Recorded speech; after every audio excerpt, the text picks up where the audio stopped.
Welcome to the Solari Food Series podcast. This is your host, Pete Kennedy. A common theme on the podcast has been that a key to an optimum food system and society is to deregulate locally produced food.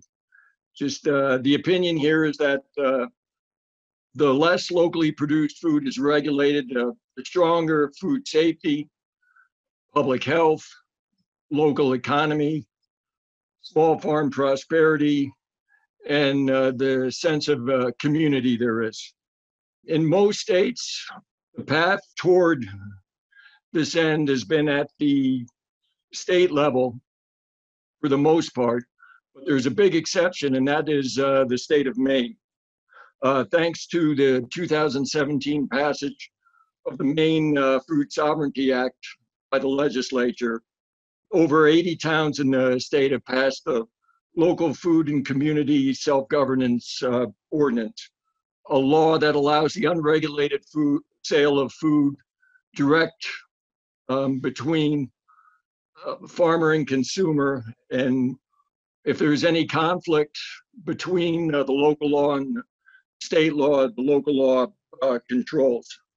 A leader in the Maine food sovereignty movement from its beginnings 10 years ago, and more than anyone, the face of that movement is Heather Retberg, a farmer from Penobscot, Maine. Heather and her husband Phil operate Quills End Farm, producing raw milk, poultry, meat, and eggs for their grateful patrons. Two of the Retberg children, Ben and Caroline, farm as well with their parents. In addition, Heather is the lead organizer and advocate for local food rules, an entity whose mission is to work to pass as many of these local food sovereignty ordinances as possible throughout the state of Maine. She also works with her local Grange, the Halcyon Grange number 345 in North Blue Hill, Maine, to rebuild food and farming infrastructure while maintaining legal space for traditional food exchanges. Unassuming, respectful, but very persistent and not afraid to push the envelope, Heather and other food activists in her state have set the bar high for those looking to achieve similar successes elsewhere. So without further ado, Heather, welcome to the Solari Food Series podcast. Hi, Pete. Thank you very much. That was really a lovely introduction.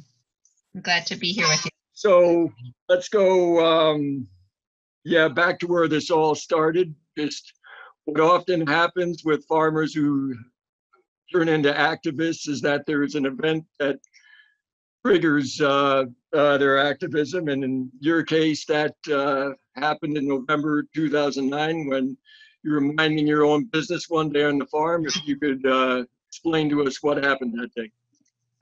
That is just the setup. It was actually not too different a season than we're in right now. It was right before Thanksgiving in 2009. It was just a day that was pouring rain, and an inspector from the state showed up at the farm. He still is the local inspector for all of the farms, the gas stations, anybody who serves, produces, processes food around here. And we had been butchering or slaughtering and packaging our birds at a neighboring farm's USDA regulated but state inspected facility. The inspector had been down there when my husband was, and my older son too, were processing birds that day, and he noticed us there, and so he'd come back to our farm to follow up and wanted to know, where we were processing our birds and how we were selling them. Our understanding was that a poultry exemption had passed that allowed for the sharing of facilities and allowed for selling off the farm, so long as we were selling just from the farm and not into stores or any kind of retail food chain. And he said, yes, an exemption had passed, but that it was going to require us to build facilities very similar to what our farming friend 5 miles down the road had. And that we weren't allowed to use his facility either. So that posed a significant barrier. We had we'd been working for about a dozen years at that point, just to get to the stage where we could farm full time as a livelihood. And that was the first year where we had raised 1,000 birds. We shared labor with this other farm, helped them process their birds. They helped us process ours. So it all was working out pretty nicely. But then, like I said, the inspector came and said that they intended to require that we build a similar facility. We knew our friend had spent about $40,000 on that facility.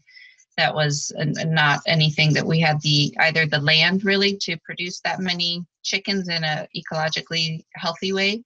And we also didn't have a market. The number of birds that we could raise just wouldn't pay for that kind of a facility. So that's what got us involved, was the political pollo.